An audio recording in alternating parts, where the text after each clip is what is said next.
that Netanyahu is the, like it or not, the man of the year. And that's going to get clipped, but it's the truth.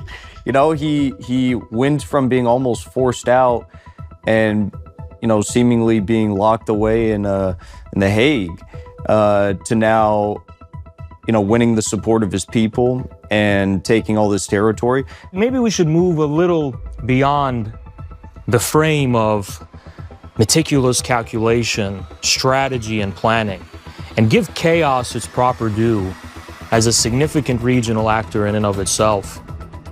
And I think something has been activated in Syria that's not going to end with Syria.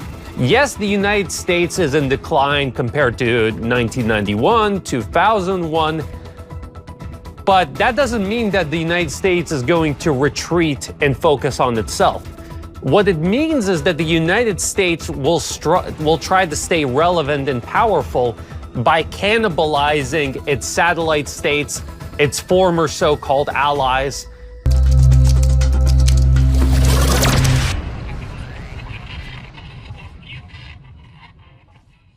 Hello, everyone. This is the New Rules podcast, and I'm your host, Dimitri Symes Jr. Thank you for following us in 2024, and we look forward to joining you in 2025. To help celebrate a great year, we're joined by a dynamic duo, Jackson Hinkle, a longtime friend of the program and host of Legitimate Targets, and Haz al-Din, chairman of the American Communist Party. Gentlemen, thank you so much for coming on today. Thank you. It's an honor to be here again. Thank you. So, we want to do something different this year because, as I said in the intro, 2024 was the year of chaos. And so I was thinking doing sort of an organized interview the way we usually do may not be fully appropriate. So this time, we're just going to start off by naming our top 3 geopolitical developments of 2024, and then we'll see where it goes from there. So Jackson, maybe I'll let you kick it off.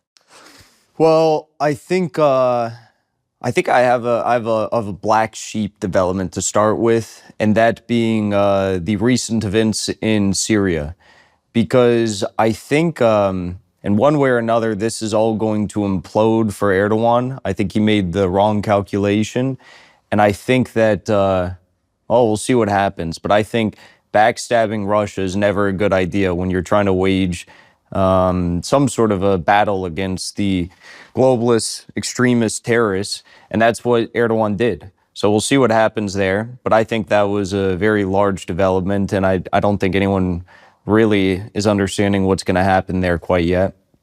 I think another very positive development, of course, is the election of Donald Trump. That goes without saying. I'm not a Trumpist, but I think to have an option other than the status quo, which is Kamala Harris and the liberal terrorists, I think is very good.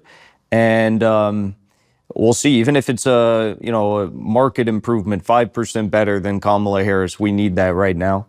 And I think it's inviting a lot of very curious ideas to the forefront in America that would otherwise never be have the chance of seeing daylight in this new administration.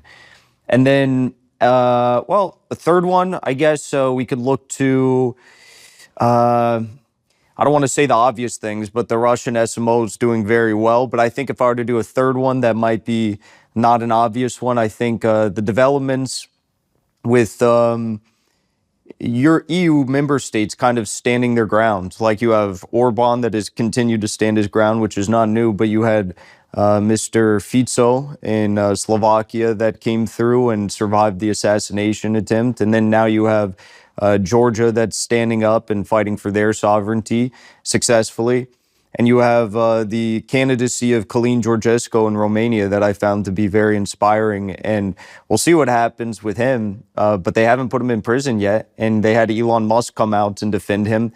And I think all these EU member states will get very worried when Trump officials or, people in Doge like Elon Musk start to defend them in the face of the globalist tyrants. And I think overall it's very positive developments for Europe that I frankly did not expect. Haz, what about you? Do you share the same top 3 events, different ones? Maybe not the exact same ones, but if I had to give a theme to 2024, I think it was definitely a year of defeat and retreat for forces of global resistance against the U.S. hegemony. And that is specifically because of how things have played out on the Middle Eastern front. You had Syria, the fall of Syria, which was shocking for everyone, I'm sure. It was a completely unexpected, unforeseen thing that happened so suddenly and so rapidly. And it flipped, the whole chessboard in the Middle East upside down. And now it's a very unpredictable situation. Instability in Turkey, instability in potentially Egypt and Jordan and Lebanon. No one expected it to come from here, but it's coming from here now, not from the axis of resistance and regional escalation and war with Iran. Now that brings me to the second thing, which was another shocking and unforeseen thing, was the assassination of President Raisi and the complete destruction of the resistance, more or less, the assassination of Sayyid Nasrallah and other top members of leadership of Hezbollah and Hamas, like Sinwar. I think these things all happened also very suddenly and very rapidly. And it almost seems like all of this was somehow pre-planned, and it was a shocking twist of events as far as what many, including myself, had expected the events of October 7th to result in, which was going to be a regional war, a confrontation between Iran, a ascending, rising regional pole in the Middle East, versus Israel, and somehow from within, some kind of betrayal, maybe that's too presumptuous, but something did happen internally. It wasn't because Iran's military was too weak. It wasn't because their organizational methods and capabilities and logistics were too weak. Something internally happened within Iran that changed everything. Raisi, then leaders of Hamas are getting killed inside Iran. Then Nasrallah's location somehow gets leaked or discovered by the Israelis, and he is killed, and everything, and then Syria fell. So I think that's a warning, these two things. That's a warning for Russia, that's a warning to China. There's an internal problem in the forces of global resistance. You can have great military capabilities, you can have a great strategy, but there are contradictory forces internally. We can only speculate exactly what their motivations are. Pro-Western businessmen that would rather, maintain what little business ties they have with Europe and America, potentially undermining efforts from within, ruling, elite liberals, or corruption within the top brass. I mean, there's a lot of things you could attribute it to, but I think it's a warning, it's all a warning. Now, the third thing, I think, would, of course, to echo what Jackson said, I think that the situation in Europe is starting to change a little bit, and I think that's very important. Georgia, the election, people talk about the color revolution in Georgia, but more interesting is the results of the election in Georgia, which is a country one would have expected to be incredibly pro-Russian, anti-Russian, because of the history of the Ossetian issue. But no, reason somehow prevailed in Georgia, and so something similar was starting to happen in Romania, and they had to block the elections there. We're witnessing, we know how it was going to play out, or at least I thought I would know, right? The aggressive anti-Russian posturing of EU and Europe was not sustainable. It was suicidal, and it was going to lead to economic discontent, and it was going to lead to them being tired out and being unable to keep up this adventure in Ukraine. But the response to the aftermath, I think, is a little interesting.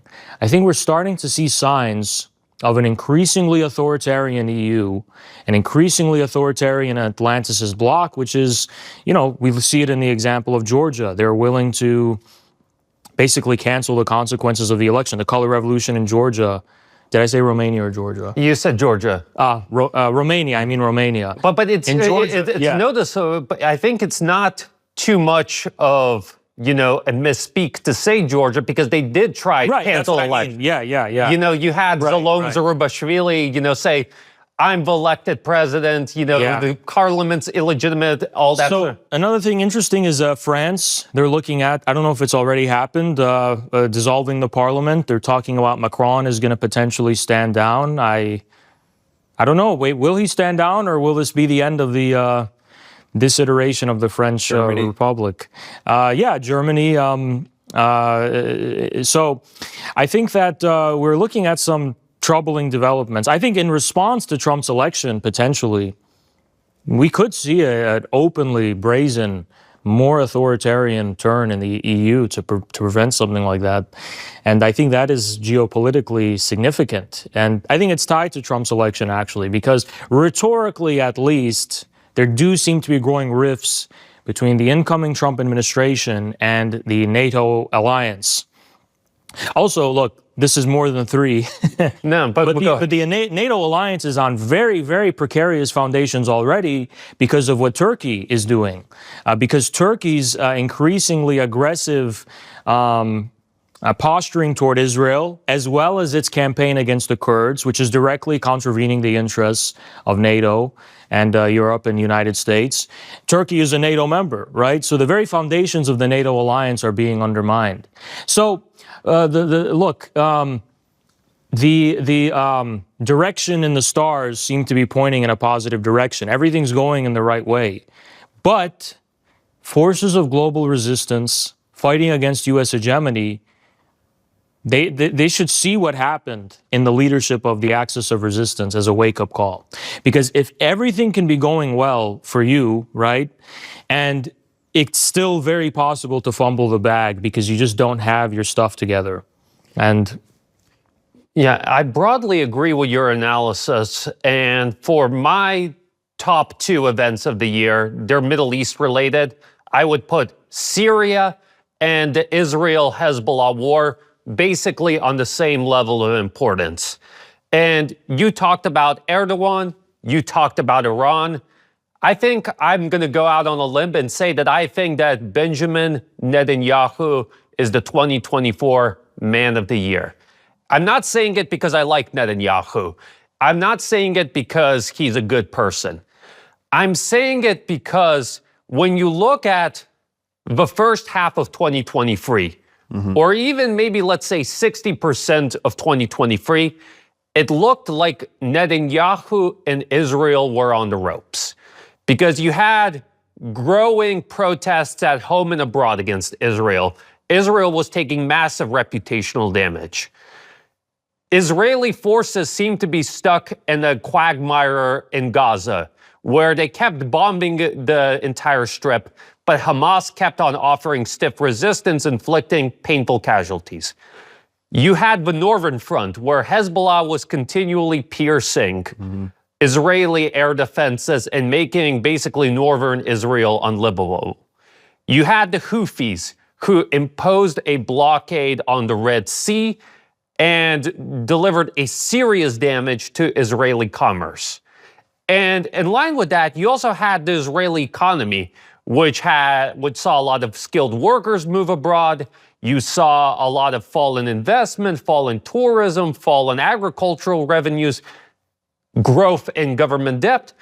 Israel, for most of 2023, looked to be in a very bad position. And so Netanyahu was faced with the choice. Do I try to de-escalate, seek a ceasefire deal in Gaza, which could lead to stabilization with Lebanon, with Yemen? Or do I go for broke? Do I try and, put the pedal to the metal and try and win big? And he decided that he was going to try and win big. And so he started attacking Iranian generals in Syria and Lebanon, attacking mainland Iran itself. He obviously had the massive pager attack that killed lots of innocent civilians, but it also did kill and wound a decent number of Hezbollah commanders and Hezbollah fighters. And it disrupted their communications network. And of course, the assassination of Hassan Nasrallah, of Safieddin, of other senior Hezbollah officials. So now we're looking at a situation where Hamas is arguably depleted because, I mean, there's only so much Hamas can do against a larger, more technologically advanced Israeli army. Obviously, Hezbollah, again, fought valiantly on the ground, but they didn't really have much of an answer for Israeli air power. The Houthis are next on the chopping block. And Donald Trump's coming into office. So Netanyahu's going to have more support in 2025. He might even get political support for an annexation of the West Bank, which would, again, be a big deal. Now that Syria has fallen, Netanyahu was able to cut a major logistical route for Hezbollah and Hamas.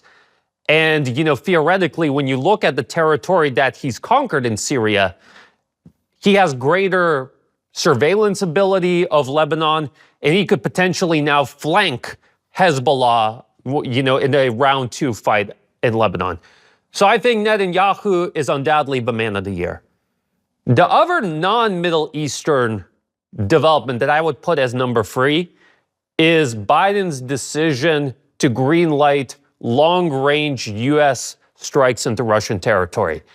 And now I think that many of our viewers would argue with that pick because they say, look, Biden authorized it, and we didn't really see much of a response from Russia besides the Oreshnik strike. But I think this is somewhat missing the point. The reason Russia has not gone full in retaliating against this move is because Donald Trump won. And there's a lot of people here in Moscow who are hopeful that Trump can come in and that he will choose a different approach. And they want to provide Trump with some room for diplomatic maneuver because they learned what happened last time. They understand that domestic U.S. politics will seriously constrain Trump, and they don't want to make his job even more difficult. So for now, this sort of issue of the outcomes of the storm shadow and the scalp, it's like a ticking time bomb, right? If Ukraine continues launching these sort of attacks, and if Trump shows no sign of reversing course, then I think that Russia has been preparing for Plan B, which could include total devastation of Ukraine's critical infrastructure, of its railway networks, of its energy networks, so on and so forth. So that's something that I think is worth keeping an eye on. I agree. I agree with your analysis that Netanyahu is the, like it or not, the man of the year. And that's going to get clipped, but it's the truth. He went from being almost forced out and, seemingly being locked away in The Hague to now, winning the support of his people and taking all this territory. And one thing that you left out, Iran is politically castrated. He's got that as well. I mean, he didn't do that, or maybe they definitely had a role with the assassination of Raisi. Whether that's just getting reformists into power and helping back them, or whether it was a more direct role, we don't know. But Iran being politically castrated, I think, is also what led to probably, as Haz mentioned, the selling out of these targets. And on that note, not to push back on the, because it certainly appears that way. From the standpoint of the way the war has been waged thus far, planning and cunning and so much rational calculation and meticulous calculation, Netanyahu has completely outmaneuvered the axis of resistance and more or less, maybe I'm exaggerating, but it seems like it's totally destroyed. But does Netanyahu have the last laugh? Look, the Shia, let's be clear, I mean, it's obvious, they lead the axis of resistance. The Shia Muslims constitute 10-15% of the region. And the Sunni masses of the region, they have been dormant. They have been politically dormant for decades and decades now. They have not been activated in any serious or significant way. But Syria, maybe we should move a little beyond the frame of meticulous calculation, strategy, and planning, and give chaos its proper due as a significant regional actor in and of itself. And I think something has been activated in Syria that's not going to end with Syria. It's not going to end with Jolani. It's not going to end with Erdogan. A degree of instability and chaos has been opened up there that could very easily spread, potentially to Jordan. Now, if the Sunni masses in Jordan, inspired by the chaos or affected by the chaos in Syria, overthrow the government of King Abdullah, Israel is pressed against the sea. And if something happens in Egypt, likewise, more chaos is thrown. And I hear things are already beginning to develop in Egypt, actually, in terms of protests and civil unrest. I think that chaos is something that has served Israel in the region for a very long time, because the axis of resistance like to plan, they like to control, and Israel likes to introduce chaos to mess it all up. But too much chaos could potentially, there could be some serious blowback, And I think there are forces within Israel that know this, which is why they were so eager to jump into Syria. And look at their outward claim. Well, it's a chaotic situation and we need to defend ourselves from this. And the truth is I think that there was a fear within Israel that within Syria, there would be this kind of chaotic situation, this unpredictable and chaotic situation. Not to say that they were fans of Bashar al-Assad, but there was a debate within Israel about this. Is it better for Assad to be there, or is it worse? And I think what the Israelis wanted to do was completely incapacitate Assad, completely render him weak, and completely cut off the logistics and sabotage that as much as they can. But I'm not sure if they wanted this outcome. I'm not sure if their military strategy in the region, I'm not sure if they were so happy about this, Yeah, and I can't help but think of an historical analogy, right? Because I remember 1917. There's the February Revolution in Russia, collapse of the Tsarist government, but there's still a, allies-friendly government in St. Petersburg. And at the time, Vladimir Lenin was, a revolutionary figure living in Switzerland. And he wanted to get back to Russia. But in order to do that, he had to go through Germany. And at the time, there were people in the German government who were reluctant to allow him passage through Germany. But in the end, the German general staff succeeded in persuading Kaiser Wilhelm to allow Lenin passage for German territory. He went from Germany to Finland and then to St. Petersburg. And in the beginning, it seemed like this was the right decision for Germany because Lenin got Russia out of World War I. The peace treaty was quite favorable to Germany in terms of territorial losses. But you fast forward 20 years, even less than 20 years, and Soviet troops are marching through Berlin and partitioning Germany. And this is to say that people who you think you can use as your chess pieces often have agencies of their own. And sometime down the line, they can make life very uncomfortable for you. And that's actually what happened with Hamas. Because Israel back in the day tried to play Hamas off of Fatah, and they actually tried to bolster Hamas because they wanted to divide and conquer the Palestinian resistance. Introduce chaos, as you said. The problem was that they forgot that Hamas was also an actor with agency, that Hamas was also capable of introducing chaos. And so we got October 7th. When I look at the new government in Syria, right, they're clearly very passive in regards to Israel right now. But if they're able to become this sort of regional/global jihadist hub, that could become very problematic for Israel in the long run, especially if, unlike, limited Russian and Iranian support, this new Syrian state gets an influx of Qatari and Turkish cash. Also, even if we neglect that, let's say the new Syrian government, they're total agents, they're totally servants of NATO and Israel or whatever, and they have no intention whatsoever to have any kind of confrontation with Israel at all. The chaos of the situation is such that accidents can happen, which impose the necessity for them to act just because of the pressure on the ground.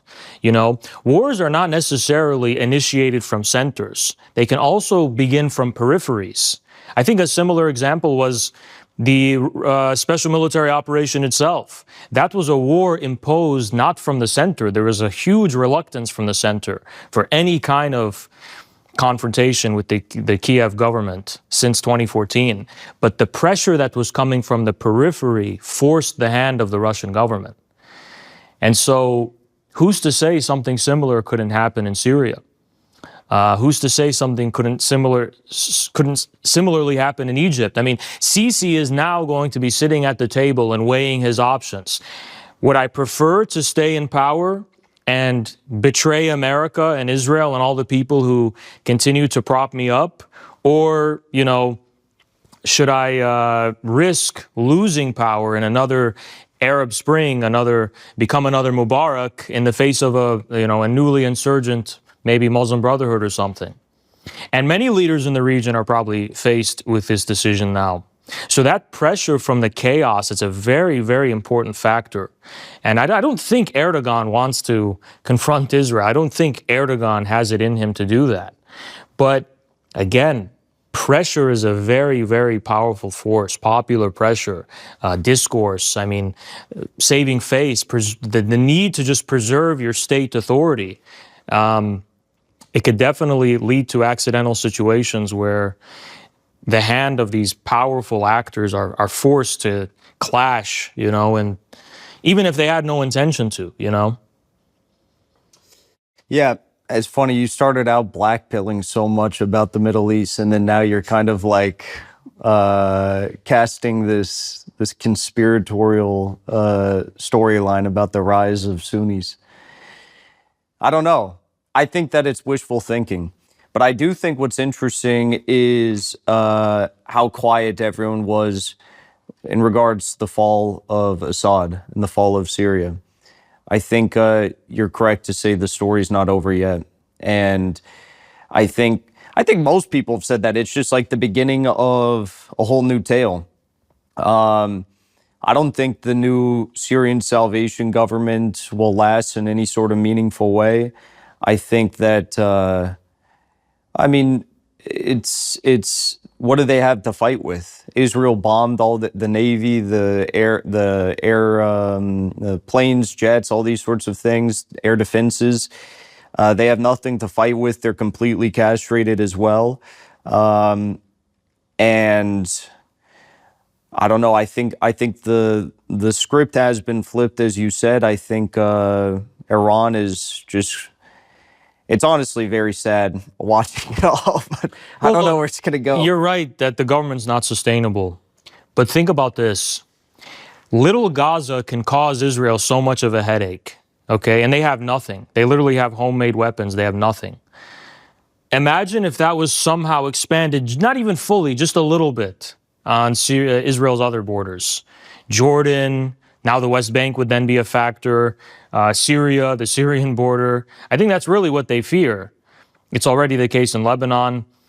I think that's why they were so eager to go into Syria, actually.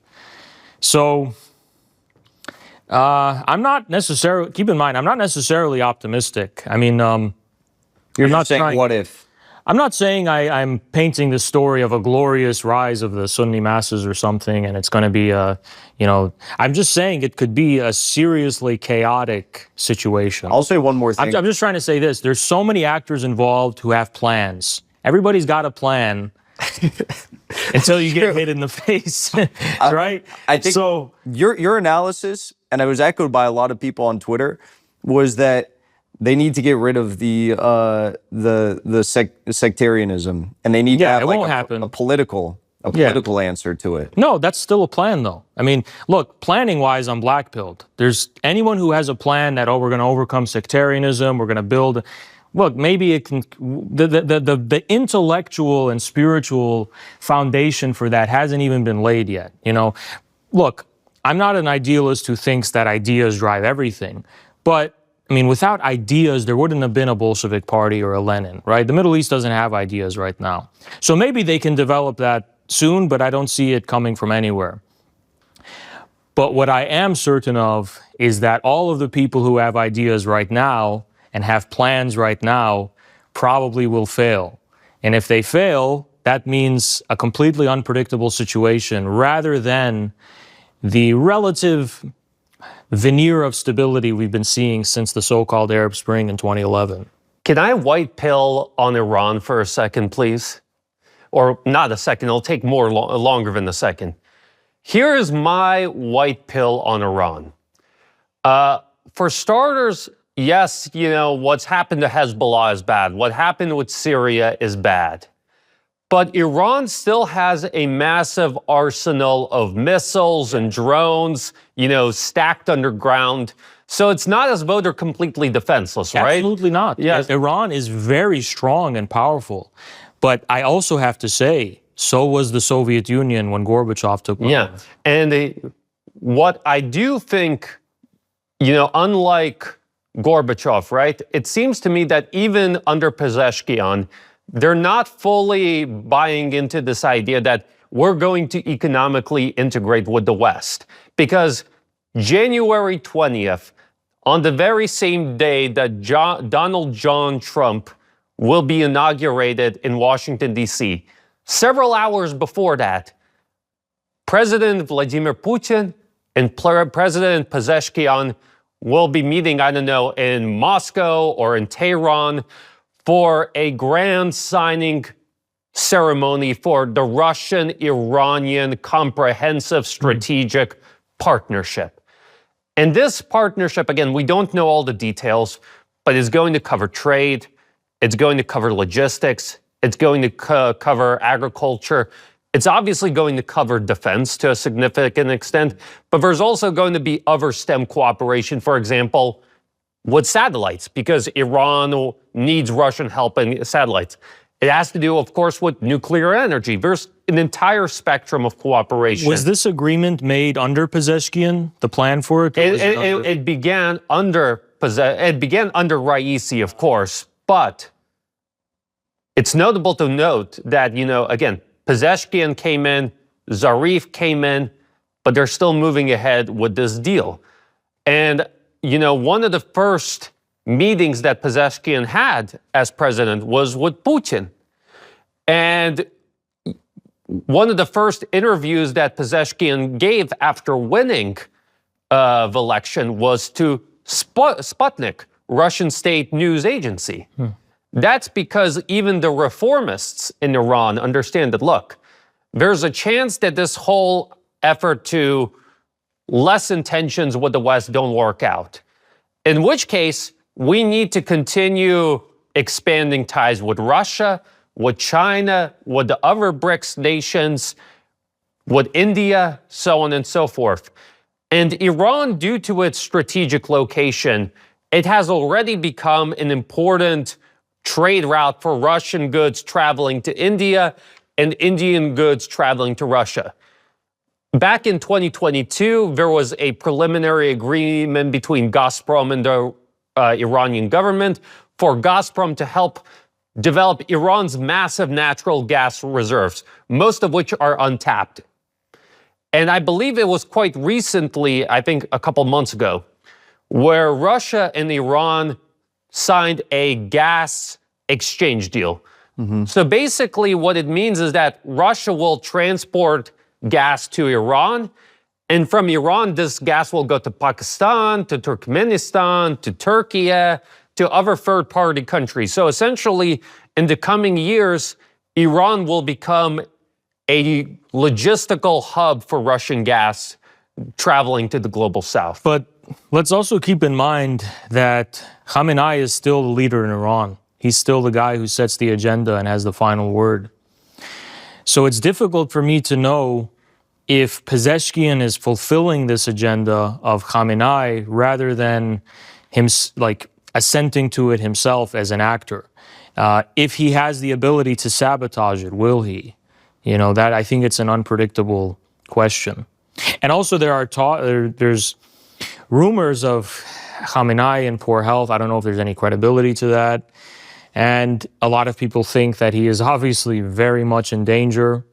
And if something happens to him, I think that is when the time to be truly black-pilled about Iran becomes a certainty.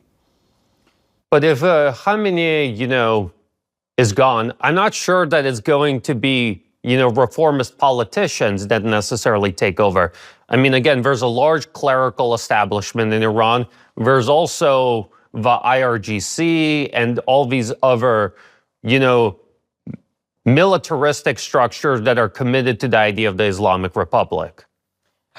I have to be a little of a dogmatic Marxist here, and I hope I'm wrong, but I think the material foundation for that ideology is slipping away due to the economic interests at play. These very wealthy,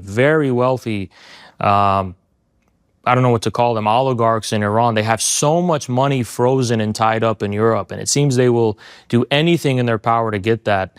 And in terms of the IRGC, it's kind of a similar situation. These are ultimately people with interests, economic interests. And Iran, I think in contrast to Russia and China, has not really done much to build economic sovereignty. A lot of people are surprised when they discover that, but Iran is really not economically as sovereign as people would think it is. And could you elaborate on that? Because I think a lot of people listen to that, they're like, wait, Iran's been under sanctions since 1979. Yeah. How would they have been able to survive without developing, economic sovereignty? Well, I think in 79, there was a moment where the base of support for the government was coming from the periphery. So these are the ordinary barefoot masses that had no existence under the Shah whatsoever. And they were then brought in and opened up to a lot of new opportunities and business and so on and so on. And that has been the mainstay of the government support for a very, very long time. But I think enough time has passed where that generation has more or less gotten established and gotten accustomed. And, not much has been done to integrate enough into, China's Belt and Road Initiative and economic ties with Eurasia more. It's Iran still, having been crippled by those sanctions, lost its ability to basically do business in the way that it was used to, which was with the West. And a huge portion of Iran's economy is in private hands, not in the hands of the state.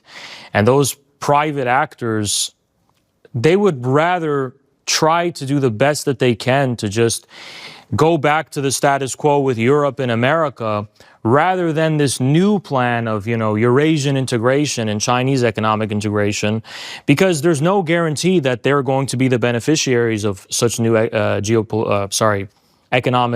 international economic arrangements. So I think that Iran's future very much depends on these two paths, but the people in charge don't seem to have it in their... I'm told by my Iranian friends that in the Iranian media, there are so often attempts to blacken the image of China and Russia, even spreading fake news, saying China's ripping us off, we shouldn't have deals with China, it's a really big mistake. Because when Raisi was pursuing that, he was getting a lot of pushback from the reformist media and the media in general that dominates there. And then I remember another fake news story, which was related to the situation with Azerbaijan and Armenia, where it was said that Russia was somehow trying to clash with Iran's interests as far as securing its borders there. So there are so many plots, to undermine Eurasian integration within Iran because of that, westernized ruling class that they still have.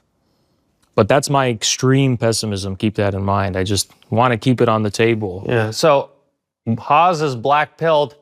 I'm white-pilled. Jackson, as I understand, you also outnumber me. You're black-pilled. I'm like middle-pilled. I think I have, on Iran, I'm definitely pretty black-pilled. But I think for the Middle East at large, I don't think anything's going to happen quick.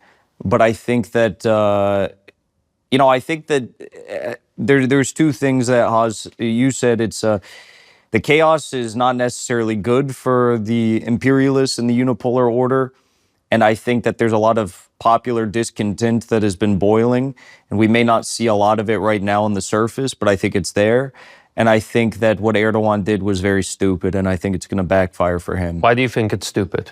Because, well, what does he have? He lost Russia.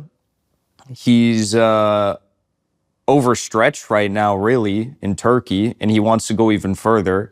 He's threatening Israel because Israel wants their greater Israel with Damascus and Aleppo, and he's saying publicly that he wants to challenge that. In addition to that, I mean, going into Syria and challenging Israel is going to upset the UK. It's going to upset the US when he goes and neutralizes the Kurds on the border. I think he's just kind of really pissing off everybody in addition to his own citizens. I think there's a lot of people in Turkey that consider Russia a friend and who are probably very upset with the fact that they backstabbed Russia. So, I mean, we talked about this even, I think, recently. It was like when Turkey was thinking about going into BRICS, and, you know, a lot of people here were like, I think now is the time. They're actually going to be real this time. And then what happened? They do this. Well, look, I agree with your sentiments about Erdogan, definitely, and here's why. Open to the possibility I could be wrong, but here's my reasoning. Erdogan is barking up the wrong tree because, yes, he's made an enemy of Russia. Now he's antagonizing the West with the Kurdish situation and with Israel. And, you know, does Turkey or the region in general have the ability to assert such a level of independence? Of course, China did. Russia did historically. The people are there. The history is there. The culture is there, sure. But the political tradition is not there. The tradition of building political sovereignty is such a, people don't understand the extent of what it takes to really break from the Washington consensus, the rules-based world order, and the global American hegemony, and initiate yourself into the alternative political tradition of sovereignty, which is the Eurasian tradition of Russia and China and other, I mean, look, my bias is fully on the table.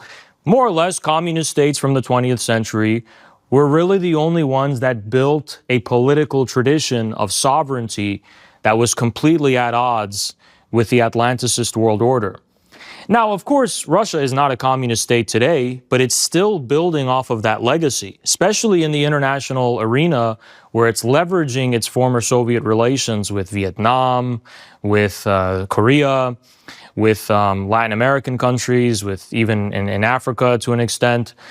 In India. In India, yeah.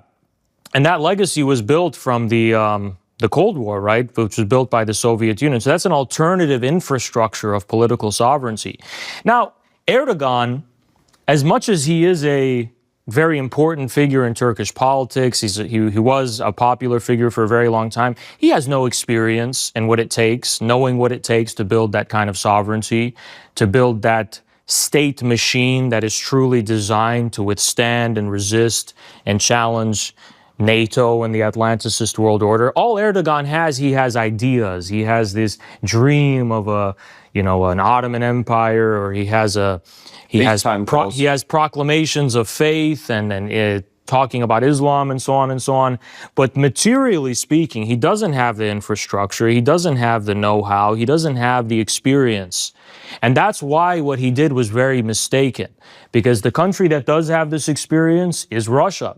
That's why whenever there's a country in the world that decides it wants to be free from the United States, where does it go? Russia. It starts making deals with Russia. It starts asking Russia for help with military training and military deals. It wants to purchase its weapons from Russia. It wants to learn from Russia. And that's not because they're Russophiles and they care about Russian history and Russia as a country necessarily. It's because Russia has the know-how. Russia has the experience. Russia's the actual country still, alongside China economically, which knows what it takes to actually, stand up, or at least in opposition to, the global American hegemony. I want to shift gears. Yeah. We talked a lot about the Middle East. I want to talk about Trump and his threats against Canada, Greenland, Mexico, and Panama. Yeah, this is fun. Yeah. I think it's very, very interesting. And I think it cuts both directions. Oz, you should talk about the nature of our conversation a few days ago. Where, Yeah. you know, the potential threat to NATO versus how it could be skewed in a way that goes along with the interest. So I'm looking at Trump's comments on Canada and Greenland in two different ways. One way, which would potentially be good for us, American communists. And just to clarify, this is not related to the Mexico. No, that's I want to bracket that as something separate for now. Potentially good for us, potentially good for Russia, potentially good for China. Which would be if this is in contravention to NATO. If this is Trump's more or less declaration of war against NATO, which is pursuing Canada, pursuing Greenland, and that's going to open up a rift and antagonism in the NATO alliance. And that would be America's second declaration of independence from the NATO Atlanticist world order. That is the dream. Everyone, that's truly wishful thinking, right? Because to do something so radical, I don't think that this new administration has the foundation of support materially for that. I look at the compromises Trump has to make with the neoconservatives and the Uniparty, more or less. So I don't really see that. But I hope that's the case. What I suspect potentially is that since Barack Obama, I think, not Barack Obama, since George W. Bush, actually, right? The United States has justified its militarist aggression on the basis of liberalism and human rights and democracy. And then under Obama, it was given a woke twist. And there was a moral justification for American imperialism and militarist aggression. What I'm very worried about, and what could be potentially very, very dangerous, is a new ideological veneer, post-woke ideological veneer of American militarist aggression, which is basically a kind of MAGA nihilism and realism, which greater American chauvinism. Direct chauvinism. Just we're going to do it because we can, and we're more powerful than you. Just like a return to the chauvinism of 100 years ago in Europe. Now, on the one hand, I mean, I'm not saying I don't have confidence the world couldn't resist this. And it may be easier to confront something like that, actually, than the globalist ideology that came before. But on the other hand, the key factor which is dangerous, and I think this is my bias as an American, that I'm highlighting this danger. This time, that might be something that could be popular in America. That could build consensus for supporting the warmongering uniparty. If you could spin that in a Trumpian way, and it's funny, and there's memes, and it's like, it's not Victoria Nuland. It's not Victoria Nuland. It's not Kamala Harris. It's not Biden. It's not, Obama or Hillary Clinton, where it's just this completely false moral veneer that everyone saw past. Look, there's so much suffering and there's so much confusion and discontent in the American people right now. Such a nihilism would be adequate as a form of consciousness. And it's very easy to intoxicate and tempt Americans with this kind of anti-human, insane savagery and nihilism, I think. Knowing my fellow Americans, I think they're quite in the state of mind of witnessing the madness and insanity of the world they're entering into. They would just be like, fuck it, yeah. So that's the danger, I think, is that this would be maybe a united America rather than a divided one, pursuing the imperial project. I think that in the interim, it might be fine. The Canada, the Greenland thing, I think it might be fine. But actually, that was kind of my stance on it. That was, I think, Trump taking Canada, Trump taking Greenland, okay, trade routes, resources, these sorts of things, new pipelines to Canada, beautiful. More resource sovereignty for America, beautiful. But the more that, and really, after I saw that statement that Trump tweeted out last night, I was like, oh, I kind of see where they're going with this. It's, okay, we're not going to do long-range missiles at Russia. We're not going to send warships to the Taiwan Strait. We're going to focus on getting our own ship in order here at home and then we're going to use everything here to go all out. Yeah. Now, maybe Trump's not thinking like that, but all the neoconservatives, they didn't like the whole Canada thing. They didn't like you didn't see Lindsey Graham going out and saying like, yes, I support Trump taking Canada. Now you're going to start to see all of them say, okay, well, yeah, we can do that, but also Panama, also, Cuba, also Haiti, also Mexico. That's when they're going to start to get excited. You see Trump's tweets are shifting from we're getting ripped off by Canadian oil and the Canadians' taxes are going down if we take it, to now saying we need to counter the Chinese threat in the Panama Canal. And one last thing. I think that they're smart enough that they're going to, as you said, whip up this common sentiment of memes and good things to get the job done. But once it's done, once Trump's out, even the new NATO Secretary General Mark Rutte, he said, wait in 4 to 5 years and you'll see what's going to really happen. I think that once Trump's out, the foundation will be set and then they'll use it for their ends. But I do want to hear what Dimitri thinks about it. So there's two aspects. Let me start by analyzing this as a Russian, and then I'll analyze it, more broadly as someone who grew up in the United States and still has an American passport. So as a Russian, I obviously have concerns about this because I know everyone says this is going to divide NATO, this is going to undermine the rules-based liberal international order. But I think about, look, if the United States gets northern Canada fully, and it gets Greenland, and we're, at a part of the world where the Arctic is starting to melt, and this basically means for Russia, the melting Arctic, on one hand, it opens up opportunities because now we can have the Northern Sea Route, which is an entirely new international maritime corridor. So cities like Murmansk, Arkhangelsk, they're getting an economic stimulus because of this. But at the same time, this means that an entire large Russian frontier that was previously protected by essentially a wall of ice is now all of a sudden going to become vulnerable. And so if the United States gets Greenland, if it gets northern Canada, this will allow them basically to point a knife at Russia's soft head, at its, it'll be like Damocles' sword hanging over Russia. So that's where I have my concerns. Now, looking at this from an American perspective, I'm reminded of the Turbo-American thesis that was going around 2022. And a lot of people were initially dismissive of it. Basically, the Turbo-American thesis goes like this. Yes, the United States is in decline compared to 1991, 2001, but that doesn't mean that the United States is going to retreat and focus on itself. What it means is that the United States will try to stay relevant and powerful by cannibalizing its satellite states, its former so-called allies.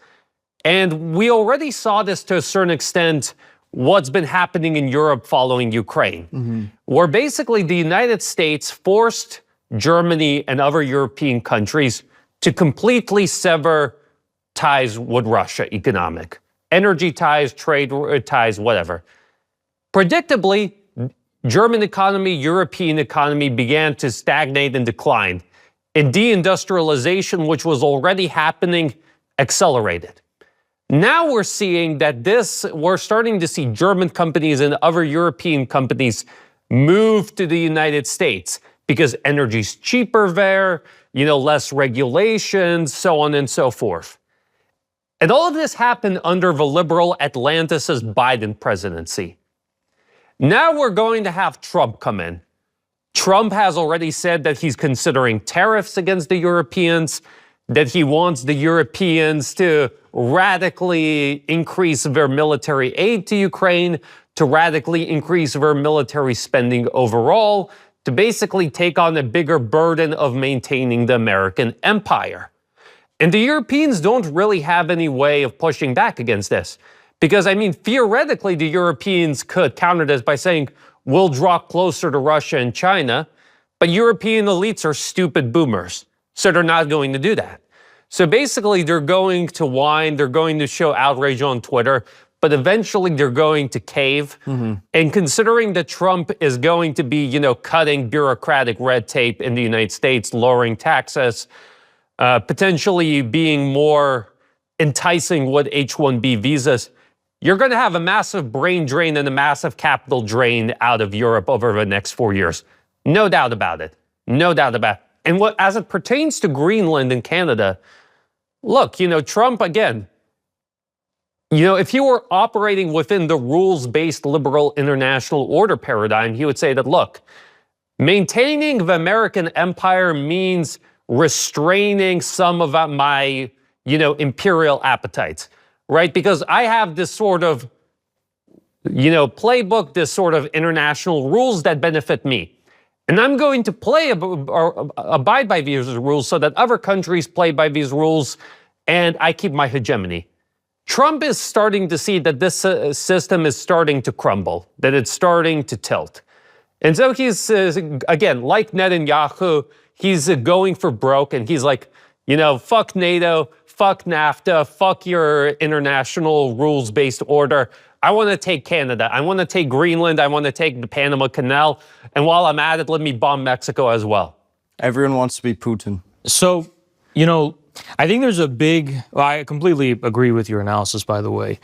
But, so this is unrelated to that. But I think there's a big misunderstanding by a lot of people, which sees a conflict of interest, MAGA and neoconservatives, and they're inversely proportional, so that any compromise they come to will weaken both positions. Now, what I'm suspecting in the incoming Trump administration is the opposite kind of compromise, where actually the combination of MAGA with neoconservatism can be incredibly potent and incredibly dangerous and make the neoconservatism much more aggressive and much more, a loyal neoconservative. Yes, not only loyal neoconservatives, but they don't even have to care about the kind of moral outcry of civil society anymore like George W. Bush did.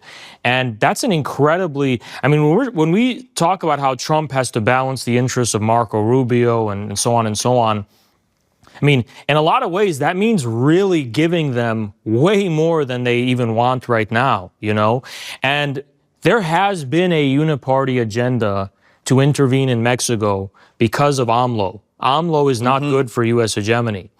So they've been trying to drum up consensus to invade Mexico to take on the cartels or something. And now he's talking about Panama, and people think this is somehow new, but the U.S. has invaded Panama before in the 1980s. It has interest there, the uniparty, but they've never had the ability to get the consensus that they need, and now they do. And, there's another factor here which we're not really mentioning, which is that in 2016, Trump's base was blue-collar workers. That was there's the GOP, of course, so the AIPAC and the typical donors of the GOP. But the thing that tipped the scale in Trump's favor was that he got the blue-collar workers this time, right? So it was MAGA is very open. It was very open-ended. As far as what that would shape up to be. Now Trump has a reliable, in my view, base of support that he didn't have before. And it's the Silicon Valley tech elites. And if you know a little bit about history and you hear the word Silicon Valley, you should think Department of Defense, deep state, and U.S. military. And now Palantir and OpenAI and all these guys, they're all lining up for defense contracts and currying favor with the incoming Trump administration. But it's not only that, they are beginning to provide the moral and civil foundation for support for Trump's administration, shaping its ideology and its outlook. Elon Musk is obvious in this regard, but also others, who you wouldn't suspect. Mark Zuckerberg. So this is another kind of worrying development in my view. I think it's extremely worrying, and I think that well, I saw you can bet on those betting apps as to whether or not Trump will take Greenland and Canada and stuff like that. I'd probably feel comfortable placing a bet on that, but I'd really feel comfortable placing a bet on some funny business in Mexico and in Panama. And also, we haven't mentioned it yet, but Eric Prince he just won't shut his mouth, and he keeps talking about Venezuela. And I think that's a prime target. Maduro is a prime target. And I want to remind everyone, Marco Rubio is the Secretary of State. He's the one who's at least, he almost certainly will be confirmed. And Marco Rubio was the guy, along with John Bolton, who in 2019 convinced Trump, let's pretend that Maduro is not the president of Venezuela. Let's pretend that this guy, Juan Guaido, is the president of Venezuela. And they kept up that, whole charade for several years. And Marco Rubio is now Secretary of State. And maybe personally, Trump is not all that invested in regime change in Venezuela per se. But Trump is, A, not very policy oriented, B, busy with a lot of other stuff. So, while Trump is tweeting angrily at Morning Joe, for example, right? Marco Rubio will be sitting, at Foggy Bottom and planning, how do I overthrow the government of Venezuela and, introduce some weird evangelical, capitalist, libertarian government? I think in the spirit of pessimism, sometimes I think with the whole Trump phenomena and the post-woke, anti-woke, and the dissident right, and that we could be looking at the biggest con by the ruling class in the history of humanity. Somehow they tricked everyone that this whole phenomena was somehow the greatest rebellion against the elites and the establishment and the deep state. You're talking about Silicon Valley revolution, right? Like this sort of thing. No, I'm talking about everyone thought this was like a populist uprising against the elites and stuff. But now look at what Eric Prince wants. He wants to privatize the military. They're literally going to take all of America's resources that there was some kind of semblance of popular oversight over and deliver it on a silver platter to the Atlanticist, private sector, the international banksters. That's what Javier Milei is doing in Argentina. And it looks like, they are getting the best deal. The ruling capitalist class is getting the best deal it has ever gotten in modern history, it looks like, with this agenda. I agree with that. I think that predictions for 2025, I think that, let's see here. Let's go one by one. I think that there's going to be an assassination in Africa, Sahel states. I think that... Why do you think that? Just because I think Russia's going to be very focused on Russia and Ukraine. And I think that there's already been so many assassination attempts on Traore and Chiani and the guy from Mali. I think that it's bound to happen at one point. I hate to put it out there, but I think it's going to happen. There's so much... and even those leaders are kind of starting to have a little bit of unhealthy competition with each other because they're trying to be like the main Sahel state in this confederation. I don't know what's going to happen, but I think something is going to interrupt that. It's looking too good. And the Middle East, I don't think we're going to see, as we were kind of discussing, a greater Israel versus Neo-Ottoman Empire struggle. I think Erdogan is in trouble, and I think something is going to happen there. As for Russia, Ukraine, I think Russia's going to continue. I don't think there's going to be a peace deal. Maybe at the very end of 2025, but I don't think so. I think that Russia's going to charge on and keep taking victories and victories. I think Trump's going to be very focused on the North and South America. I think that in 2025, I think that we're going to see the beginning stages of all these sorts of developments with Canada and Greenland. I do think he'll take them by the end of the presidency. I do think that. I think Panama will be the main focus, though, first. And I think that Mexico is probably the least likely to happen. That's so chaotic and catastrophic. I mean, the party of AMLO, that party what's it called? Morena Party. I mean, they're badass. I don't think that they're going to screw around with the United States if they try to do that. I don't know. And I think they've got a lot of support. The idea for Trump, let's be clear. So far, he hasn't threatened military action. but he has rhetorically laid the foundation in his statements for justifying something like that. For now, his idea is that he's going to try to leverage these countries' dependency on the United States economically in negotiations in order to get these territories. So he's saying he's going to buy them. He's not saying he's going to invade these countries. No, they're talking about a soft invasion of Mexico. Of Mexico, yes. But with respect to Panama and Canada and Greenland. Now, Mexico, I think that said invasion could also leverage economic dependency Mexico has on the United States, and it could happen under the pretext not against the Mexican army, but against the cartels. By the way, the cartels, Mexican cartels, are all funded, supported, and created by the American deep state. So it's a complete fugazi, as they would say.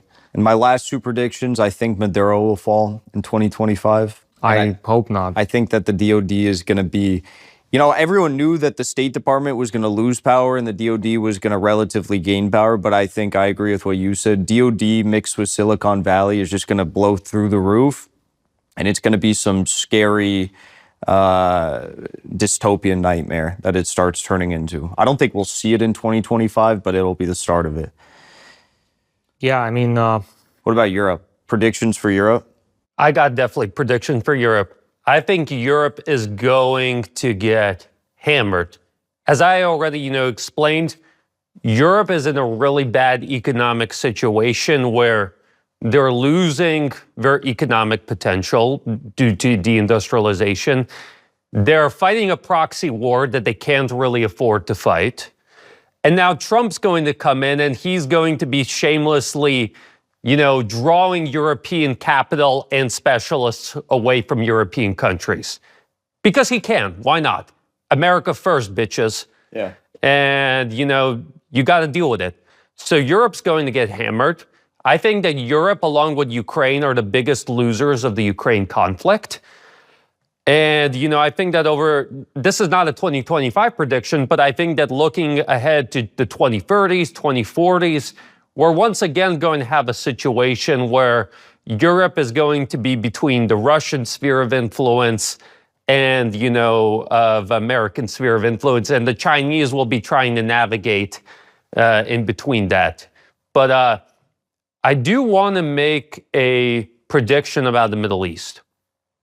Because I think that our 2024 Man of the Year, Benjamin Netanyahu, will try to go and, win a back-to-back championship trophy. And I think that his first order of business, after he's done celebrating New Year, popping the champagne, getting pumped up for the Trump presidency, he's going to get a big cigar. He's going to look at a map of the Middle East. And he's like, okay, what do I want to do first? Do I want to first go after the Houthis and try and completely destroy the Houthis? Or do I instead decide that instead of trying to fight off the proxy, so to speak, maybe I should go after Iran and get Donald Trump on board? So the question for me is, what will be Netanyahu's priority in 2025? Destroying the Houthis and the remaining axis of resistance, which would entail also a round two with Hezbollah? Or will he try to go directly after Iran and, as he put it, cut off the head of the octopus? And if he's able to do either of those, then that would basically give him a carte blanche to annex the West Bank. Already Smotrich said that the Israeli Finance Ministry is drawing up plans to annex the West Bank. And with Trump coming into office, he's obviously more than likely going to have a green light from the United States because Trump is generally sympathetic to Israel, and he got $100 million from Miriam Adelson, who explicitly supports the annexation of the West Bank. And the envoy or the ambassador envoy, I'm not sure what it was, that Trump selected for Israel, he already said it. He's calling it... Huckabee. Yeah. He refuses to call it the West Bank. So he's saying that, yes, of course, it's Israeli territory. I don't think that Trump wants a war with Iran, though. I think J.D. Vance does. I think he'd be fine with it. But I think Trump has been pretty clear that he doesn't want it. So it's going to take convincing, but Netanyahu's good at that. But I think Netanyahu is smart. So I think that Netanyahu will go to Trump and say, listen, we don't need you to put American boots on the ground. What we need is for you to economically suffocate Iran. And, if the Iranians come after us, to provide air support. Right? And I'm not sure that, again, the Israelis are incapable of launching a ground invasion of Iran. And I don't think they would be even dumb enough to try and risk a large-scale military strike. Because if they push too far, they know that the Iranians have a ton of missiles, a ton of drones that will come raining on their head, and Israel will no longer have any critical infrastructure. But I think that they will instead try to do a death by 1,000 cuts, right? That they're going to poke Iran there, poke Iran here, poke Iran there. And over time, these blows will accumulate. And, we'll be sitting at this table in December 2025, and we'll be like, man, Netanyahu did it again. I hope not. Well, look, what I have to say with respect to Netanyahu is, yes, he does appear to be winning, but you can only win so big, and the saying goes, the harder they fall. One last prediction I want to make. I think there's a 40% chance or so of the United States entering recession in 2025, because we already saw that in the post-COVID years, the U.S. economy was not particularly strong. And even when you looked at the numbers that looked good on paper, right, they were in many ways a Potemkin village, right? Because why was, quote unquote, unemployment low? Because you had a lot of government workers and a lot of immigrants who were coming, and you had a lot of people dropping out of the workforce. And you also had people working 2 jobs just to pay rent or free jobs. I also think, though, that since 2008, I think everyone's been predicting a huge, including myself, by the way, huge recession. But it assumes that there is somehow this lawful economic reality that can But I think since 2008, the United States is basically like a planned economy. I mean, they have unlimited money they can print. They can rig it however they want to rig it. And the only thing that matters, and we've seen that very clear with COVID, is that you need to secure the supply chains. We saw it under George W. Bush. You need to secure the resources, the minerals, supply chains. And as long as you have these things, the math doesn't need to necessarily add up. But here's the thing, though, Rehaz. When you look at GDP growth, right? Yeah. Why has the U.S. GDP grown at all under Biden? Because the debt has increased at an even greater rate, right? And so we're now at a situation where interest payments on debt are the second biggest, line of spending, even more than defense, education, all that sort of No, you're completely right. The debt is absolutely systemically unsustainable. But on the other hand, the United States' role as a debtor, it's simultaneously also a creditor, right? So the collapse of the United States economically is the collapse of the entire world economy as we know it. And that could be very possible, but on the other hand, could the United States resort to something like direct military force and I think that question has already been answered, actually, because historically, the first imbalance in the balance of payments in the history of the United States, it was a consequence of the Vietnam War, the spending that came with that war. And since then, the United States has resorted to direct militarist aggression to precisely offset the consequences of this debt spiral. Yeah. And I think that, as that's coming to a head and really seeming to grow to just insurmountable proportions, so too will, in exactly direct proportion, the extent of militarist aggression. And I think, I agree with you fully. And this comes back to the turbo-American thesis, right? Yeah. That the United States of 2025 is not stronger than the United States of 1995 or 2005. But in order to maintain its relative hegemony, it's going to be cannibalizing other countries. And that's in part where the tariffs go in. And that's partially where, this talk of annexing Greenland and Canada come in. And this is where, we're going to punish the Europeans come in. But I think there's a certain limit to which this sort of cannibalization strategy can work, right? Because if you, for example, impose tariffs on China, on Europe, goods are going to become more expensive in the United States. And the United States doesn't have the industrial base in order to provide the necessary import substitution. So I think that they're going to try this sort of cannibalization strategy, but I think that there's a good chance it could backfire.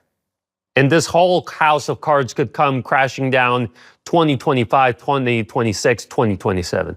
I'm fine with that. I think the consequences will primarily be political ones in terms of backfiring, I think that is the foundation of everything, which is the political will to resist, to push back.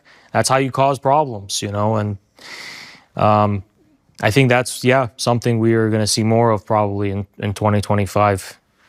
It's completely unpredictable, and I think that's fine. It's going to be chaotic. It's going to be crazy. Look, I mean, in a certain way, people have the idea that the system thrives off of chaos. I don't think so. I don't think so either. I don't think so. I think chaos is not on the side of the status quo. A certain amount, yes. A certain amount, yes. But when it's like completely when it completely overwhelms the system to a point where it just cannot keep up. They're inviting too much. Way too much.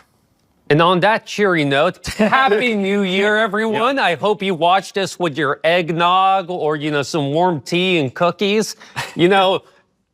Jackson Haas, thank you for such an uplifting conversation, right? I think good vibes all around the world. Love you all watching. And if you want to love us back and you want to subscribe to a positive podcast, that talks about things that will make you feel happy, make sure to follow us on X and make sure to repost this video, to like this video, to spread the happiness around. And of course, if you want to support these uplifting gentlemen, we'll have their, links in the description to this post. Make sure to follow both of them. I think, that's all there is. And also, guys, it's time to pray. Seriously. Yeah. So. Yeah. So, get your Bibles, get your Qurans, your Torahs, it's always whatever. A good time to start praying. Yeah, start praying. And, once you're done praying and you're in an emotional state that is ready for some good news, watch the New Rules podcast, watch Legitimate Targets, and watch Haas on Infrared. Thank you all. Thank you so much. Till next time.